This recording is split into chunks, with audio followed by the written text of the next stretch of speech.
Espartanos, bom dia pessoal. Excelente domingo aí pra vocês. Pessoal, até que enfim, o vídeo mais esperado aí que já me cobraram, ó, desde 2019, quando eu comecei esse canal aí. Hoje vocês vão saber um pouco das diferenças da história real de Esparta e do filme 300. Ahu! Espartanos, bom dia, tudo bem com vocês aí? Excelente domingo. Bom pessoal, antes de mais nada, já sabe, né? Manda aquela bicuda espartana no like aí, se inscreve no canal aí, você que não é inscrito aí nesse canal, né? E compartilha esse vídeo aí para quem você acha que curte história de Esparta, desenvolvimento pessoal, guerras da vida moderna e como lidar com essas guerras da vida moderna e como atingir uma mentalidade guerreira para lidar com essas situações aí do cotidiano. Bom pessoal, é o seguinte, hoje o vídeo que já foi me cobrado há muito tempo, desde quando eu comecei o canal, para falar a verdade, desde 2019, diferenças, né, entre a história real que realmente aconteceu, né, em Termópilas com os 300 e o filme, né, o filme do Zack Snyder, né, que fez uma readaptação de Frank Miller dos quadrinhos, que realmente colocou algumas coisas ali místicas ali, que deu um outro ar ali, que ficou um filmaço, né, que eu acho que os valores que a gente pega aqui para o canal são os melhores, de honra, né, de não recuar, de não desistir, né, de irmandade mesmo, mas que tem muita coisa ali que realmente não foi real, que a gente tem que ser falado. Então eu queria começar aí esse vídeo dizendo o seguinte: a obra foi inspirada nesse livro aqui, ó.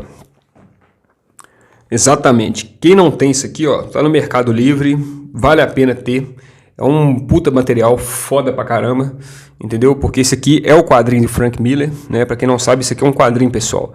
E ele é feito aqui num papel especial também, com vários desenhos aí, ó, ilustrações assim top. E praticamente, pessoal, tudo que tem no filme tá aqui dentro, né? Praticamente é quase uma cópia legítima do filme, literalmente, né? O Frank Miller fez um trabalho muito bacana, principalmente na questão da criação mesmo, na questão de colocar um pouco dessa coisa mística mesmo, né? De algumas coisas ele aumentou demais, mas não ficou ruim não. Realmente deu um ar de quadrinho, deu um ar ali de filme de herói, né? De HQ mesmo. Bom, e aí é o seguinte, algumas coisas têm que ser faladas ali que realmente aconteceu, outras não aconteceram. E hoje nesse vídeo aqui eu vou falar de 23 coisas que não tem a ver com a realidade do filme, que aconteceu realmente na história. O meu canal não é de história aqui, na verdade a gente pega tanto os romances, tanto o filme e tenta tirar as lições positivas, né, nos conceitos de honra, de caráter, enfim. Né, esse que é o fato aqui. Não é o propósito aqui ficar dando aula de história, quem estava certo, quem estava errado, se realmente aconteceu, se não é.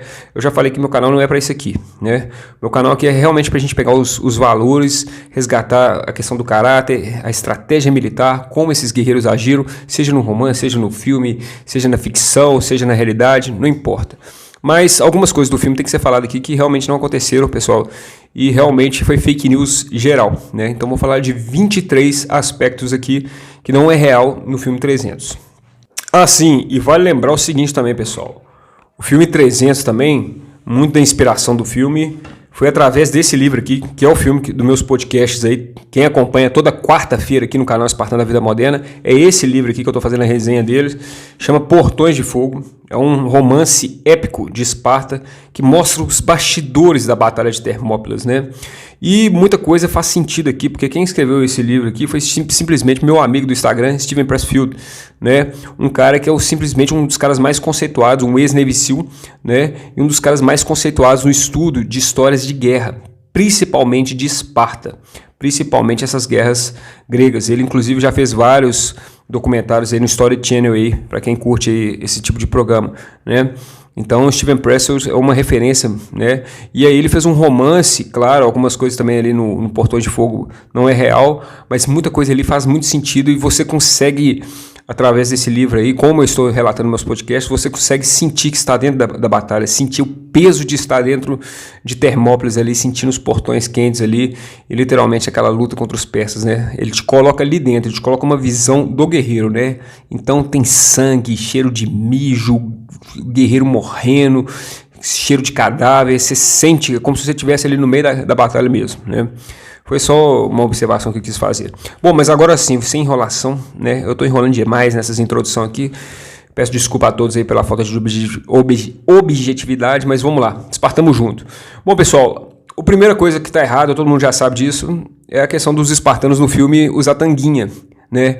Usar tanguinha, eu vou colocar umas imagens aí, e vocês veem que não tem nada a ver o espartano usar essa tanguinha, né? Aquilo aí foi para ressaltar que os caras eram fortes e tal, mas, pessoal, os espartanos usavam armadura, e armadura assim, ó, armadura fechada, toda dourada, inclusive era uma coisa que amedrontava demais os inimigos quando eles se deparavam com os espartanos, aquela parede de escudo gigante, vestido como, né, com essas roupas assim que você não tinha expressão, você não conseguia ver a expressão do rosto do guerreiro, né? Então era uma coisa assim, como se você estivesse lutando contra uma máquina, né, de guerra mesmo, literalmente. E quando refletiam as armaduras no sol, né, causava uma imponência como se o adversário fosse 300 vezes maior mesmo, como se ele fosse mais robusto mesmo do que o seu tamanho original. Então, com certeza, pessoal, isso aí no filme da questão das armaduras realmente não faz sentido nenhum, né? A gente vê que isso aí não faz sentido nenhum, os espartanos ir para uma guerra sem camisa, só de tanguinha, né? Sem uma armadura fechada, protegendo o corpo. Então, a primeira... isso aí todo mundo já devia desconfiar, né? Não é possível. A segunda coisa, pessoal, é a aparência de Xerxes. Pessoal, Xerxes não era daquele jeito, né? Xerxes, ele tinha, ao contrário do filme, ele era peludo, né? Ele era peludo. E, pessoal, os reis da Pérsia, antigamente, eles eram peludos, cabeludos, barbudos, e quando não tinham barba e tal, eles colocavam a barba falsa, né, ou peruca falsa, enfim. O visual de Xerxes, que mostra aqui, na verdade, é mais parecido com isso aí, né? Essa é a foto real de Xerxes aí, né? Ele vestia túnicas, mantos roxos, né, na cor roxa, colocava uma coroa por ser rei, e parecia mais o Osama Bin Laden, vamos ser sinceros, né, pessoal? Não tem nada a ver com o Xerxes do filme, né? E vou dar mais um spoiler aqui, mais uma curiosidade. Não, aliás, eu vou deixar essa curiosidade mais pra frente aí. Bom, a outra questão, pessoal, era os imortais, exército de elite de Xerxes. Pessoal, os imortais, aqueles monstros, quando tiram a roupa, né, mostrando aqueles monstros, não tem nada a ver, aquilo ali não tem nada a ver. Os imortais, eles eram peças comuns, né? Tinham realmente algumas armaduras deles, a armadura deles era um pouco mais fortificada em relação aos outros persas lá, né? É uma armadura mais especial, que era mais difícil, sem penetrável em relação à questão de escudo, de lança, de espada, era uma coisa mais robusta mesmo. Mas não tem nada daquela folclore, né, de monstro, de coisa mística, de imortais porque eles não morriam, né? Isso aí é a história que quis colocar como se fossem espíritos que não morressem, né? E isso aí no filme ficou totalmente errado. Na verdade, o nome imortais significa que eram 10 mil homens e a cada homem que morria, automaticamente ele era substituído, né? Então tem 10 mil homens ali, morreu 1.000, logo 1.000 já substitui rapidamente, né? Era um exército que substituía rapidamente os seus homens, por isso eram chamados de imortais, porque pareciam que eles não acabavam nunca, né? Então esse que era a ideia, esses 10 mil homens, a guarda pessoal de Xerxes tinha esse nome por causa disso. E outra coisa era principalmente também a questão das vestes dos imortais ali, né? Ali no filme você vê que aquela máscara, essa máscara aí e tal, ela é uma máscara que geralmente é usada por tribos de samurais, não tem nada a ver com os imortais, né, pessoal?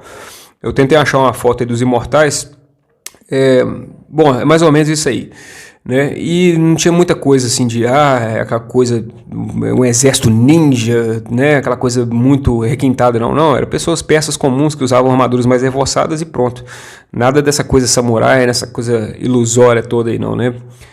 Bom, aí o outro ponto que eu falei que eu ia falar com vocês, agora falando sim, sobre a sexualidade de Xerxes, pessoal. No filme parece que Xerxes é um homossexual, né? Ele pega, inclusive, ele abraça Leônidas assim, apesar dele ter a voz grossa. Leônidas, né? Leônidas. Nossa, impressionante seus homens, né? No caso, pessoal, ele ficou meio com aquele tanto de piercing, aquela tanguinha também, né? Ficou parecendo um ser homossexual, uma coisa com aquelas unhas grandes, né? Ele tem unhas grandes e tal, muitos colares, meio traços mais femininos, né? E, pessoal, Xerxes, na verdade, era um varão que, né? Ele era um garanhão reprodutor, né? Lá na Pérsia era muito comum os filhos lá, principalmente de reis, para manter a linhagem, ter vários filhos mesmo, né? Então ele tinha filho aí, ainda mais que ele conquistava várias cidades, vários povos, foi metendo um filho em cada um aí, entendeu? O bicho era garanhão reprodutor, não tinha nada a ver daquela figura, daquela sexualidade fraca, não. Xerxes era pegador, rapaz. O cara era sinistro. Outra coisa é que ele não é um deus e ele muito menos era gigante. Na história fala que ele tinha 3 metros de altura, né? E aí, eles, até nos bastidores do filme 300, falam que foram gravar. Aí imaginou o Leônidas conversando com o Xerxes com 3 metros de altura. Leônidas ia ter que praticamente ficar olhando para cima, assim, então ficou muito desproporcional. Então no filme eles abaixaram um pouco da altura dele também, né? Mesmo colocando na história dos quadrinhos que ele tinha 3 metros de altura, não tinha nada a ver com essa questão toda dessa altura de ser um gigante e de ser um deus, nada, não era nada de especial, era só uma pessoa da linhagem e tal. E eles colocam ele como um deus, como se fosse um deus bom, porque ele mantém a cultura dos outros povos. Na verdade, ele era um pouco parecido com o que o Alexandre o Grande fez. Quem assistiu o filme de Alexandre o Grande sabe que ele fez isso. Ele é conquistando os povos e adquirindo a cultura desses povos, respeitava a religião desses povos, respeitava alguns templos desses povos, né, de tal forma que ele escravizasse esse povo, mas que esse povo ficasse confortável em ser escravizado. Olha que doideira. A gente joga para a vida moderna, a gente está vendo muita coisa nisso aí, nesse sentido aí, né? As migalhas que o governo dá, um Bolsa Família da vida aí, você fica confortável de ser escravizado ali pelo governo, você não quer sair da sua área ali de conforto, né? Você não quer buscar um emprego novo, né? Você fica confortável com aquela situação de escravidão ali, independente do governo, né? Então é complicado quando a gente joga para a vida moderna isso aí, esse tipo de coisa. Mas enfim, é uma coisa que acontecia antigamente e que eles achavam que ele era o deus dos deuses porque ele ia conquistando vários reinos, várias polis, né? E os reis praticamente viravam generais dele, né? Generais de batalha. Ele usava os outros exércitos a seu favor, né? Na época eram os medos, né? Tanto que fala da guerra médica, mas porque não é porque tinha médico, não, é porque é por causa dos medos, que era a maior parte do exército ali de Xerxes, né? Uma terra que ele conquistou. Então ele ia conquistando esses povos assim e o exército dele ia ficando cada vez maior, né? Ia ficando gigante praticamente, né? Então tem essa questão. Em falar nisso, eles falam que tem aquela clássica conversa no filme, né?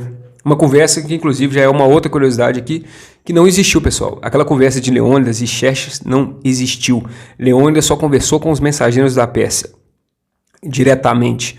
Rei colocado um em frente ao outro, aquilo ali é coisa de filme mesmo, aquilo ali não existe na vida real, não. Um rei vai sair do seu esquadrão para conversar com outro rei, isso aí é coisa, né, vai sair ali da base de proteção para conversar com outro rei de frente a frente, isso aí é coisa de filme mesmo, né. Eles, na verdade, sempre conversaram ali com mensageiros mesmo e foi isso que aconteceu, né? Essa que é a real da parada. Então, quando Leônidas fala, você não tem homens livres, você tem escravos, e Leônidas não estava errado, Xerxes tinha muitos escravos, ele conquistou várias cidades, ele tinha homens de diversas polis, culturas, estados que ele conquistou, que, né, deviam servidão para ele, em troca dele dar algumas riquezas, dele dar um poderio militar para esses homens, em troca, né, dele manter a cultura desse povo, manter a religião desse povo, né? Então, assim, mas sim, ele tinha escravos. E o Leônidas, com aquele papo dele, aquele discurso dele, que nós somos homens livres, isso é uma puta da mentira do caramba, né? Os espartanos, no fundo, eles escravizavam os ilotas, né? Tem os perielcos também, que eram os comerciantes que ele ficava perto de Esparta. Mas, enfim, Esparta era uma cidade que foi dominada pelos dóricos, antigamente. E os dóricos, eles chegaram e arrancaram o povo que estava ali. Foi na base da grosseria também, como os vikings fizeram, né? Eu não vejo muita honra nisso, eu acho isso muito... Mas naquela época era olho por olho, dente por dente, capitalismo selvagem, né? Capitalismo selvagem no sentido de conquistar mesmo sua terra e te expulsar, e guerra um atrás da outra. E os espartanos começou a essência com os dóricos ali, né? Conquistando ali a parte da Lacedemônia, né? Conquistou aquilo ali. E basicamente, pessoal, foi na força bruta mesmo tal, e escravizou demais ilotas. Tanto que lá em Esparta, como eu já falei em vários vídeos meus aqui, os espartanos não faziam nada a não ser lidar com guerra. Quem mexia com a agricultura, quem mexia com a pecuária, quem mexia com a alimentação, quem mexia com gado, com as construções, com as reformas, com a parte da infraestrutura de Esparta, eram os escravos. Os espartanos não se preocupavam com esses serviços mais básicos, eles escravizavam gente para trabalhar para eles, né? E, inclusive, esses ilotas também participavam das batalhas, eram escudeiros dos espartanos, né? Como eu estou contando agora na história de Xeones, né? Xeones era um ilota escravo, mas igual da mesma forma que Xerxes, eram ilotas que estavam ali para servir Esparta e muitos serviam porque tinha água, tinha comida e estava protegido pelo povo mais forte da Grécia, então muitos queriam ficar ali, né? Muitos ilotas ali preferiam ficar em Esparta, né? Mas outros realmente se revoltaram e Esparta tinha já um grupo, né, que era justamente um grupo voltado para a chacina espartana, né? Ele tinha realmente ali, eu já falei disso também num podcast, um grupo fechado de elite espartana, só de alguns jovens espartanos ali mais sanguinários, que ficava responsável só para pegar a rebelião de ilota, rebelião de escravo. Então esse negócio de homens livres e tal, que nós estamos defendendo pela Grécia, porra nenhuma, entendeu? Na verdade, Esparta olhava só para o próprio umbigo, eles eram muito orgulhosos, tinha a xenofobia mesmo, se achavam superiores aos outros, e Esparta só lutou nessa guerra, só entrou nessa guerra aí, porque senão Esparta ia cair, e eles viram que ia sobrar pro lado deles, entendeu? Agora, se fosse para defender outra polis grega, lutar pela liberdade da Grécia, isso aí é uma balela, entendeu? Apesar que a gente sabe que no fundo, se não fosse Esparta, a Grécia, a democracia, a política, a cultura, a filosofia, a medicina não teria começado ali, né? Apesar que isso começou mais em Atenas, mas se começou em Atenas foi porque Esparta deu a vida ali com os 300 também, para segurar os persas, porque senão a cultura ocidental, né, a cultura, no caso que a gente teria hoje aqui na sociedade, seria uma cultura totalmente voltada para a cultura persa, né? A gente hoje, todo mundo estaria aqui, eu estaria falando com vocês aqui em persa, tudo persa, com a cultura de Xerxes lá que seria implantada, né? E as leis também, a forma de lidar com política, casamento, filosofia, enfim, né? Seria tudo de Xerxes. E aí, pessoal, outra coisa também que todo mundo sabe que é balela no filme, Esparta não lutou só com 300 homens. Foram 300 homens, guarda pessoal de Leônidas. Eram 300 porque 300 era o número máximo de guarda pessoal que um rei poderia ter dentro de Esparta.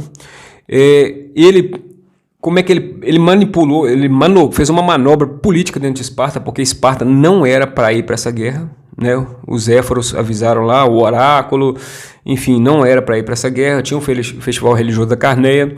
Então, assim, não era para Esparta ter participado disso, mas o rei tinha autoridade sobre os 300, sobre a sua guarda pessoal. E foi com a sua guarda pessoal tomando uma decisão unilateral, que não desrespeitou o código de Esparta, não desrespeitou porque não colocou o exército todo, né? Mas ele também não recuou. Ele não recuou, não deixou de fazer aquilo que queria, né? Então, é uma decisão inteligente e corajosa do rei Leônidas, né, de ter partido pela batalha. Mas eram 7.000 homens, pessoal. Tinha Téspios, tinha Tebano, tinha os Arcadianos, que mostra no filme, né, os Arcadianos, né, o Daxus, que mostra no filme.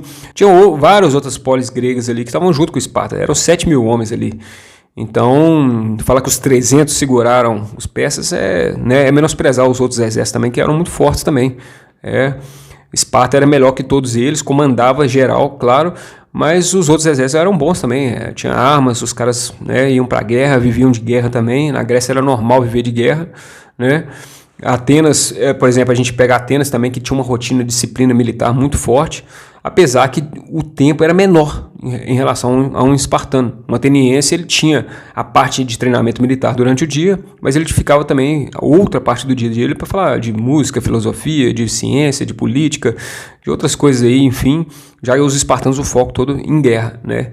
Então, Esparta era mais focado nessa questão militar, por isso que dominava, por isso que comandava, liderava esses exércitos aí da Grécia aí.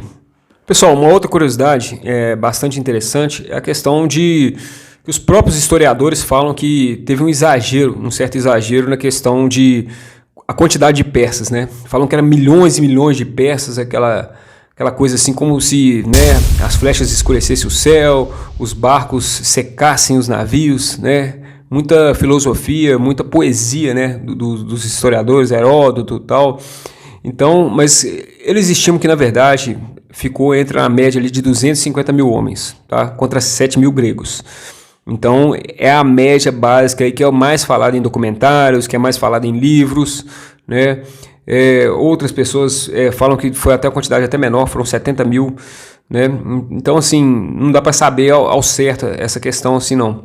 Mas não é aquele exagero de milhões e da forma poética que é colocada também no filme, né? De secar mares, né? De escurecer céu, né? Assim que as coisas são, né? A escurecer céu no caso das flechas, né? Que eu tô falando. Né? Apesar que era muita flecha mesmo, que parecia que escurecia o céu mesmo. No filme a gente vê essa cena, ficou muito bem feita essa cena, né? Que na verdade foi falada por Jim Enix. Jim Enix não está no filme, né? Mas quem fala essa frase mesmo é Jim Enix. E não no filme, acho que se eu não me engano é Stérios que fala, né? Lutaremos à sombra, né? Enfim, eu não sei se era Stérios que fala, eu não lembro agora do nome do soldado espartano do filme. Mas quem fala essa frase é Jim Enix, é o braço direito de Leônidas, que não estava no filme. Mas se a gente fizer uma referência para a vida moderna, para a história real, Jim Enix ele pode ser encarado ali mais ou menos como uma figura ali do capitão. É o mais próximo ali de Jim Enix, que era o braço direito de Leônidas, que comandava ali tudo ali, né? Quando a ausência da presença do rei. Essa que é a real. Bom, pessoal, a outra coisa é o visual dos 300. Eles colocaram as tanguinhas e os caras ficaram ali sem camisa. Muita gente não sabe, muito daqueles abdômenes ali foram pintados exatamente. Muita gente não tem aquele abdominal ali, né, trincadão. E colocaram os espartanos como fossem os caras muito fortes, né, de volume e tal, e massa muscular. E quando a gente lê esse livro aqui, ó, esse livro aqui é um livro focado na Guerra do Peloponeso, né, uma guerra sem igual. É um livro focado na guerra de Esparta contra Atenas. Aqui fala do visual dos espartanos, fala que os espartanos, antigamente, até por questões de comida e tal, não tinha tantos recursos assim para pegar massa muscular muito forte. E o treinamento era intensivo, era o dia inteiro, então era difícil o cara pegar um certo volume, né, muscular. Né? A gente sabe, quem pratica musculação e quem conhece do esporte, sabe que o corpo precisa de descanso para ganhar massa, para crescer músculo, né? E os espartanos treinavam todo dia praticamente, né? E várias horas por dia. Então o corpo deles não era tão forte como mostra no filme, como se fossem uns fisiculturistas, essa cultura pop aí que se instalou, né? Como se os espartanos fossem os caras gigantes. Não, os caras eram magros, mas eram cortados, eram rasgados, né? Devido ao treinamento, né? Um treinamento insano que era praticado desde 7 anos de idade ali na Gogia, né? Então, assim, eles eram magros e rasgados, mas não eram tão fortes. E na questão do rosto, pessoal, aquele negócio de Leônidas com aquele cabelinho, né? Aquele cabelinho assim dele, assim, né? Caindo assim. Vou fazer o cabelinho do Leônidas aqui pra vocês. O cabelinho do Leônidas no filme, assim, né? Aquele cabelinho assim, tal. E aquele rabinho aqui atrás. Pessoal, fala sério, nada a ver, né? Aquilo ali não tem nada a ver com os espartanos. Os espartanos, na verdade, eram um povo muito rebelde. E uma das diferenciações de destaque dos espartanos perante aos outros exércitos era justamente o fato de serem guerreiros destemidos e que gostavam de assustar o adversário e mostrar que eram diferenciados, colocando os cabelos gigantes. Eles não tinham que rabinho, não. Eles tinham cabelos grandes. Os espartanos eram cabeludos, era do metal. Entendeu? Rock and roll. Os espartanos eram do rock and roll.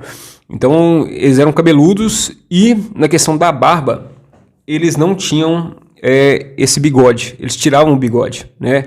O queixo aqui, essa parte da barba aqui, ó, era pontudo. Realmente fazia a clássica barba espartana que muita gente fala aí, né? Aqui realmente era mais pontudo mesmo, aqui fechava como se fosse um triângulo aqui na barba, mas não tinha essa parte superior aqui do bigode. Eles tiravam isso, era um povo diferenciado, eles gostavam de andar diferente, eles eram todo diferente, então eles eram diferentes de qualquer outra cultura aí. Então essa barba de Leônidas do filme também não tem nada a ver com a barba original dos espartanos, o cabelo não tem nada a ver, os cabelinhos curtos também não tem nada a ver, entendeu? E além do corpo gigante, não tem nada a ver com aquele corpo gigante, eles eram mais magros, eram menores de volume, mas eram rasgados sim, nesse fato aí. Realmente a gente tem que ver que eles eram bem cortados mesmo, isso aí o filme acertou de certa forma.